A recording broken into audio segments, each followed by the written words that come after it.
Hi, folks. I'm Wound Care Karen, and this is a nursing podcast. I can't wait to introduce you to my guest. Now, but first, I have to tell the cute story of how I heard about her.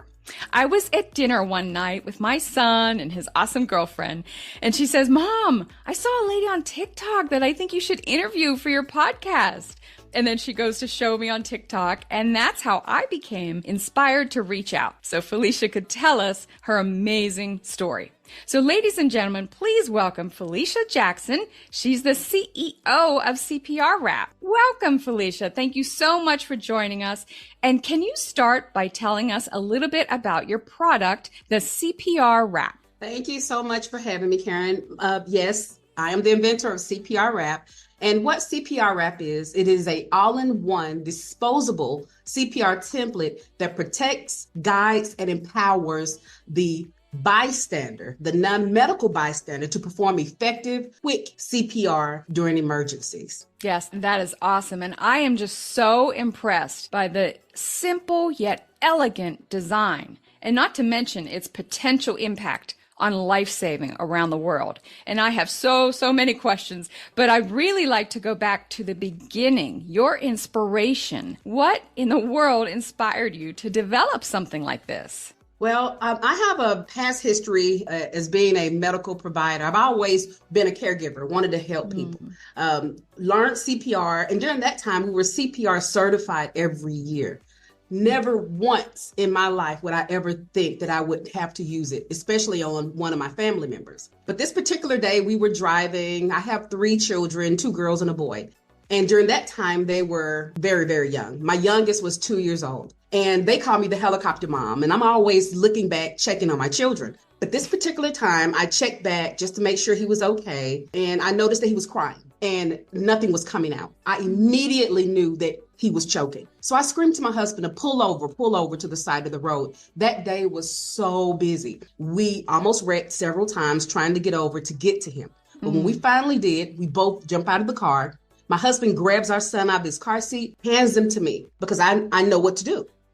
As soon as I looked down in my baby's eyes, I forgot everything that I was ever trained to do. I just saw my baby. I became a mom and I froze. And my husband noticed that I was not doing anything but shaking him, help me, screaming, help me. He took him out of my hands and saved his life. And that incident was a turning stage on me helping others as well as helping myself remember CPR if I ever needed it. Right. Oh my gosh, that had to have been just so frightening, so frightening. But I am so sure you are not the first person to have that happen to you. Sometimes our brains just freeze. And like you said, in the moment there, looking in your baby's eyes. And no matter how many times you've had your CPR card renewed, when it comes down to actually doing it, especially on a loved one, I could easily see where we would freeze up or forget the steps or forget the ratios like 30 to 20, and so prior to designing this wrap, did you have any experience in design or manufacturing? I mean, was this in your wheelhouse even?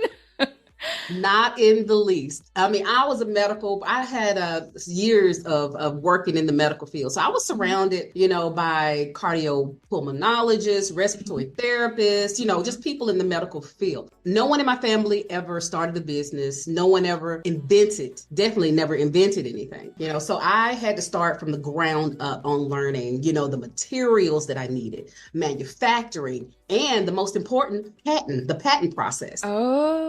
Right? I knew I had a product that I wanted to protect. Yes. Before I even told anyone, before I even started. Yeah. And it was like, what do I do? So I had to do that, talk with the FDA. It took me a year to really get all the information that I needed to even initiate filing for my patent protection. Oh, wow. So tell us about the early versions of this product, of the prototype or whatever it's called. What was that like and what was going through your mind? How do you bring that into a 3-dimensional product? Did you have a dream about this, or were you awake and thought it needs this, it needs this? Tell us a little bit about that. I did. So when you're going through something so traumatic and you want to actually bring something to help others, I mean, you really don't have a clue. And that's why my mind is forever thinking, I'm a serial inventor, but I'm a procrastinator. So I'll think of tons of things but I never followed through.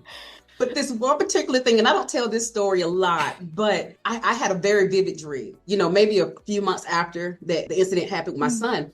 And I had a dream of a product being used on a person in the middle of a street. And I noticed it was plastic and it was laid on top of the victim and they were doing CPR. And so I honed in on the look. I saw the outline, everything of how this product looked. I woke up and I keep a book next to my bed that I put everything that I write in, that I have a dream in about. And I traced it. I traced it as best I could. And I still have that paper somewhere. It looks awful, because I'm so not an artist. But I had that idea in my mind. Okay, I want it this way. I know it's supposed to have instructions on it. And I took it from there. Oh my gosh. What in your opinion, now looking back, you have the hindsight now, what was the hardest step or the most frustrating step? And honestly, so was there ever a time you thought, I just forget it. I just want to quit? Every day. Every day. I tell you. But my mind wouldn't let me, my fear of what happened to me and knowing that it may happen again wouldn't let me quit. But every day, working a 9 to 5, taking care of family, I have this idea. I don't know if it's going to work or not. I don't know if people are going to accept it or not. I'm still learning, but, and I don't come from a lot of money. I know it's going to take money. To get prototypes made, to get it manufactured. And you have to get investment. And that's a hard thing to do, being a person of color and a female, we don't get a lot of investment. So, having all of these barriers, in the forefront, as well as me trying to figure out what I want to build, how I'm going to build it, patent and everything, it became so overwhelming. I never slept. I worked my 9 to 5 and then I worked on CPR rap, and then it's like I never took care of me, So, it was a fine line. I walked a fine line between sanity and insanity. We're trying to get this product out. I'll bet. I like to watch Shark Tank because I see a lot of, inventors, entrepreneurs go on Shark Tank. Did you ever apply to go on there? I did. So what I will tell you, in Chattanooga, and I'm sure other cities too, we have a very vast entrepreneurial ecosystem here. Cool. And, they really, really take your hand and walk you, down the pathway that you should be. And one of the facilitators who I was also in a book club with, she actually introduced me to Shark Tank. And it was like she had a business too. And it was like, she wanted to apply and she talked it up so good. And it was, that's when Shark Tank at first came out. And it was like, okay, I think I can do this. Didn't have a prototype. I just still had a drawing on a piece of paper. And it was like, I can do this. So I drove to Knoxville, 3:00 in the morning with my children in tow. Fashioned out, the little, the sun visors, they're like silver looking, you can buy. I had one of those in my car, some duct tape, and I made an image of what I thought CPR rap would look like. I mean, it was awful. But I wanted them to kind of see what I was thinking of as I was pitching my company. And so I walk in, I pitch, it was 4 people at a table, and I was terrified. I had never, and I'm an introvert. Well, not anymore. I mean, you can't tell. I'm not anymore. But during that time, I was a true definition of an introvert. Never done public speaking, didn't want to speak in front of anyone. I walk in front of these people, and I started to pitch, and I started to cry. I was so overwhelmed. And it was like, what are you doing? And they stopped me, let me start back over. And I did great. And they ended up giving me a standing ovation because everybody's there and they can see you. Even the people that are going to pitch after you. Okay. Yeah. So you have like a full on audience. And I didn't make it to the next round, but more people knew about CPR rap. And I actually did something I thought I would never do. And that was speaking in front of people, Right. Wow. And I'm sure you've done it. Well, you have done it a million times since. Wow. That's amazing. Tell me a little bit about the patent process. What is that like? That does not sound easy. It was not. But I soak up information like a sponge and I wanted to learn all I could. And so, I got on the USPTO, the United States Patent and Trademark Office website. And then they give you so much information. Have you ever been bombarded with so much information? It just clouds. It clouds your brain. It seems more confusing, right? but I did soak it up and I did get other people around, like, the SBA.gov. That's Small Business Yes, Association, right? so Yes. yeah, Small Business Association, Hmm. SCORE, which is another association. I think different cities have them, Okay. where retired businessmen and women, they give their time free and they help Oh, you with any and cool. everything you need. So I went to SCORE of Chattanooga, and I also had a family member, and we went on their website and I was able to submit my own patent. It was the provisional patent. The provisional patent is when they don't even look at it. You just have a placeholder for 12 months Oh, while you okay. get your act together and get the things that you need. And so I was able to do that and only charged me $50 to do. Oh, And so I okay. could tell people I'm patent pending. I was Yeah. Oh, able to talk yes. about it, right? Yes. And then, like you said, I was able to pitch more. I stepped out of my bubble, and I was able to win a little funding Oh, to where I good. can actually pay for a patent to do my non-provisional patent application. And that was Nice. the one where you are actually awarded eventually, hopefully, your Mhm. patent. So Oh my gosh. that's how I did it. Wow, it sounds so intimidating. I'm so glad you did it though. That's awesome. Well, as soon as I saw your TikTok to learn more about you, because I'm the same thing. I'm like a sponge. I love to read. I'm always trying to absorb things. So I went onto your website, cprwrap.com. And first, let me say that you have a really great website. It's very informational, it's user friendly, and I really appreciate that. So I went ahead and ordered the product, and I really like the idea that you have the option, you can buy them singles, but you can also buy bundles. So I went ahead and got a bundle. It had adult, child, and the infant size, because I wanted to check out all three. And then of course I took it to work because I work with nurses and doctors and technicians, and they're kind of my product testers, right? So first of all, we were very impressed by the packaging, just the big package that it came in. It's a nice red bubble wrap. It's got your logo on it. So I knew as soon as I opened my mail, I knew that it was CPR wrap. So that was exciting. And we liked the size of each of the individual products. They seem to be, I don't know, like 3.5 or 4 inches. Definitely Yes. small enough. Yeah, small Yes, enough to yeah. tuck into your purse or even a pocket. And we like that there's even like a little hole on the corner, almost like a little grommet. You could put it on a keychain or a carabiner. I think that's really, really smart packaging. How did you come up with this elegant, smart packaging? Well, I wish that I could take all the credit for that, but I cannot. When I went into my first investment round with an investor, he was the owner of a marketing company in Chicago, and he had some amazing people. And we had hours and hours of conversations on what I wanted to see, Mm-hmm. and what did I want. I knew I wanted something that was compact, something that was portable, that could fit in your pocket. And then Yeah. they listened. They Oh, listened that's to what I wanted and came up with this very simple, clean design. And I'm all for it. That's really, really cool. So you surrounded yourself with smart people. There That's you go. I think that's the key, right? You don't have That's to be the the key. smartest person in the room. Just, surround yourself with smart people. So when I got to work, we checked out the adult size product first, and I was expecting a plastic thing. I don't know why. Like, did I see a plastic one there, or is this a Mandela effect or something? Was it plastic at one time? It was at the very first time, it was plastic. I wanted the characteristics of very strong tensile strength, Hmm. very pliable. So I went with a plastic called TPU, which is the thermoplastic polyurethane. That was another thing. I mean, I was versed in all things plastic. It was so crazy.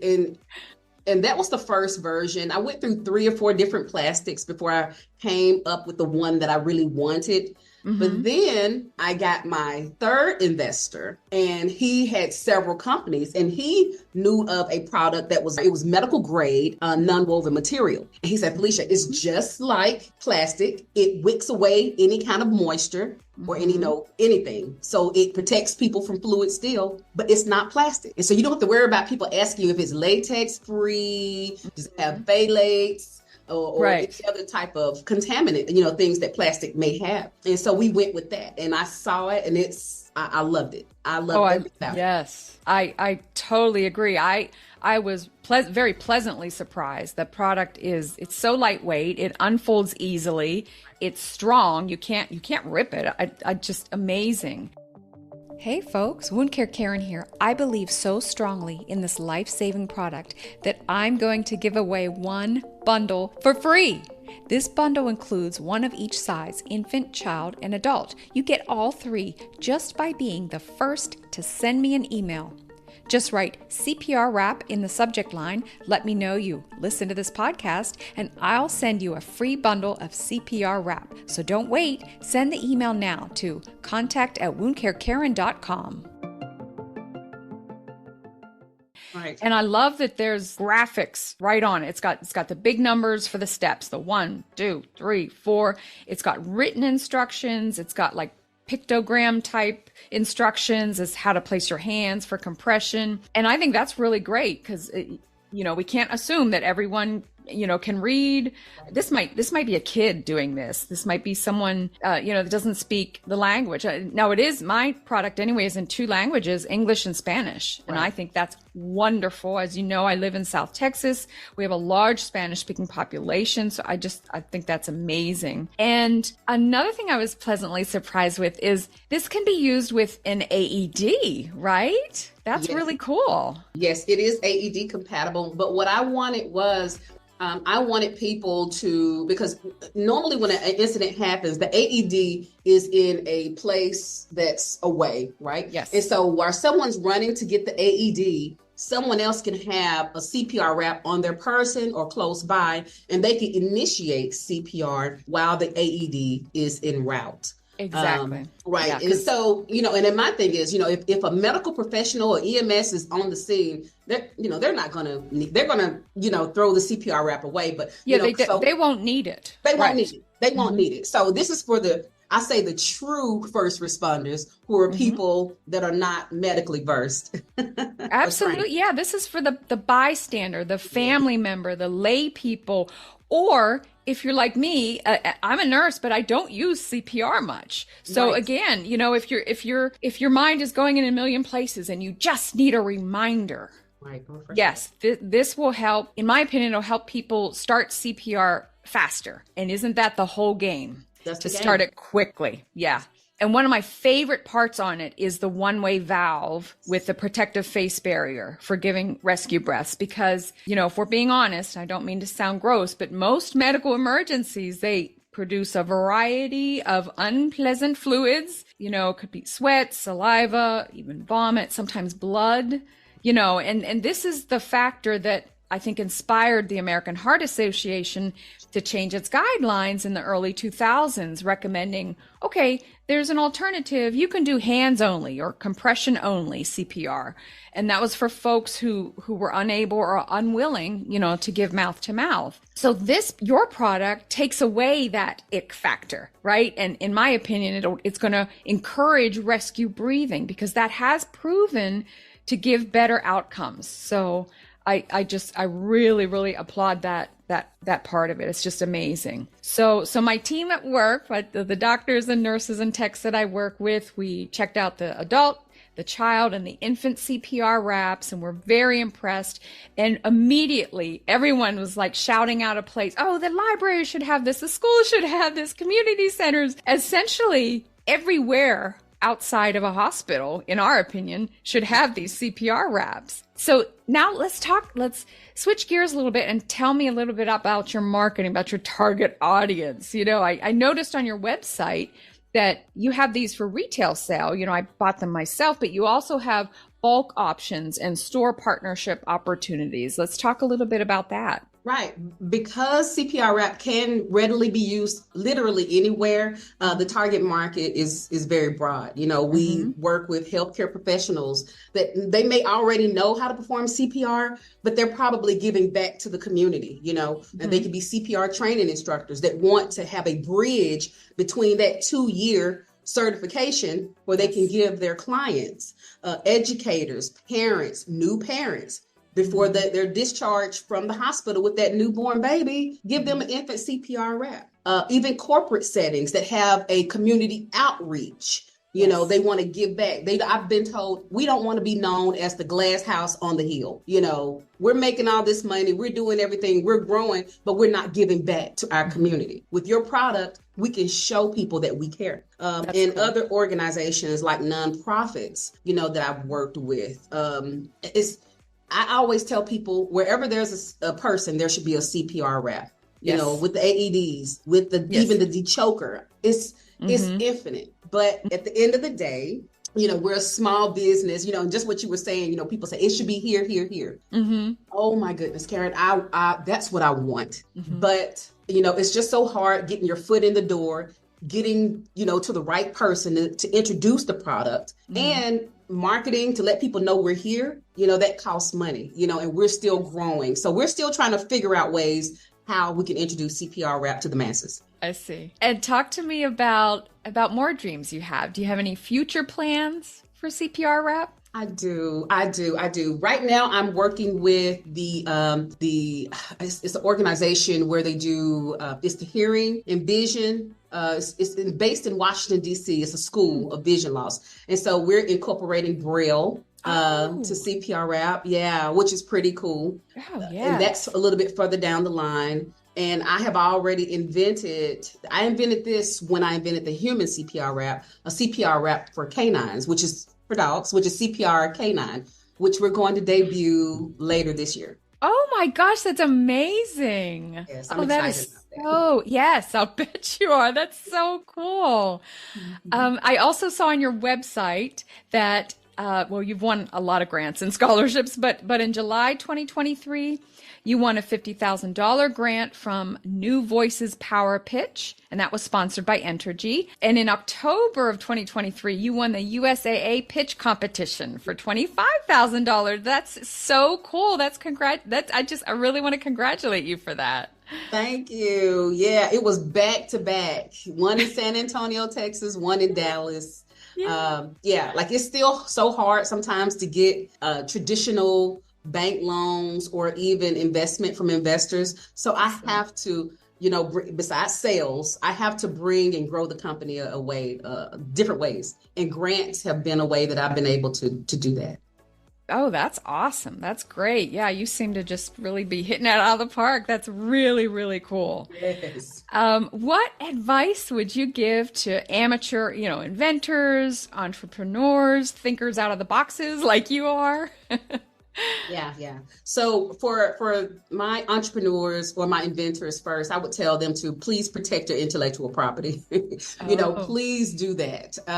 But don't let it stop you from advancing forward. You have to jump, out of that bubble. You have to initiate and execute, because if you don't, somebody else will. Don't ever believe that you're the true first to do. Somebody's always thinking of what you're thinking of. I was told that all the time. When I came out with CPR rap, I was told by doctors, I thought of something like this.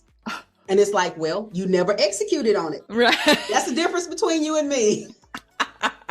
There's thinkers and there's doers, right? There's thinkers and there's doers. That's right. And definitely embrace your failures, because it's all a learning curve.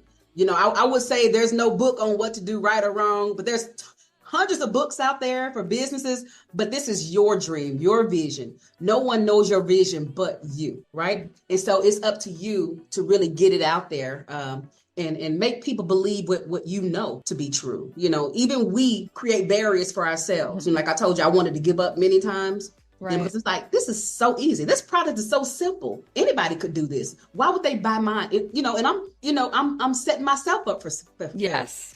You're doubting yourself. Yes. Doubting myself. But I had to surround myself by people that could uplift me. And that's another thing. Please, build a strong support network, because it has really gotten me out of things. It prevented me from selling my company. That's a story. It prevented me from a lot of things because sometimes we're impulsive. We're impulsive when we make decisions, and so my network has really saved my life and my business life. Oh, that's wonderful to hear, and that's a really good piece of advice. It sounds like that's cool. So tell us a little bit about your website. Are you on Facebook, Instagram, TikTok, etc.? Yes, we're on all things social media, Instagram, TikTok, Twitter, Threads, even Pinterest. Our Okay. handle is simple. It's at CPR Wrap, CPRWRAP. We just want to be out there and accessible any kind of way we can be. So, yeah. Yeah, that's cool. And I will definitely have your links to your website in my show notes. Your story is such an inspiration. Your product will, and I'm sure it already has, literally save lives. So I really want to thank you for taking the time out of your busy, busy day to talk to us. But before you go, I always ask this of my guests. If they were to make a movie about you, Hollywood is calling, who would you want to play you? And it can be anyone, any actor, living or dead, any celebrity. Yes. My favorite actress of all time, Miss Viola Davis. Ooh! Woo! Yes. Yes. She's powerful. amazing. Yes. Yeah. That would be amazing. I agree. That's awesome. And I love her. She becomes the character. She has never played the same person twice. When I watch a movie with Viola Davis in it, she's the character. I don't even think I'm watching Viola. I'm thinking, oh, I'm watching, her character. She has such range and such strength and the power in the room. When she in my opinion, she steals every scene she's in. She just chews up the scenery. She's awesome. So great pick. I could definitely see her playing you. She would do a great job. Yeah. Hopefully when I write my book I'm writing a book now, and hopefully, it'll be good enough to do a biopic or something. I don't know. I want to do it while I'm still alive. Oh my gosh, that's so cool. Love hearing that. We'll definitely follow you and see when that gets published. That's so really, really neat. Well, thank you so much for coming on. I really appreciate your time. Thank you. Thank you for having me, Karen. Thank you. Folks, this podcast was recorded in late January of 2024. It was developed, produced, and edited by yours truly, Wound Care Karen, and I did it all while watching a certain groundhog predict an early spring. The views expressed here belong to me and my guest, and not our employers or affiliates. If you like what you heard, please subscribe and give me a 5-star review. If you have ideas for future topics, drop me a line at contact@woundcarekaren.com. or message me on Facebook, Instagram, or YouTube. I'm Wound Care Karen, and please remember, folks, time does not heal all wounds. So if that happens, please seek help from a wound care professional.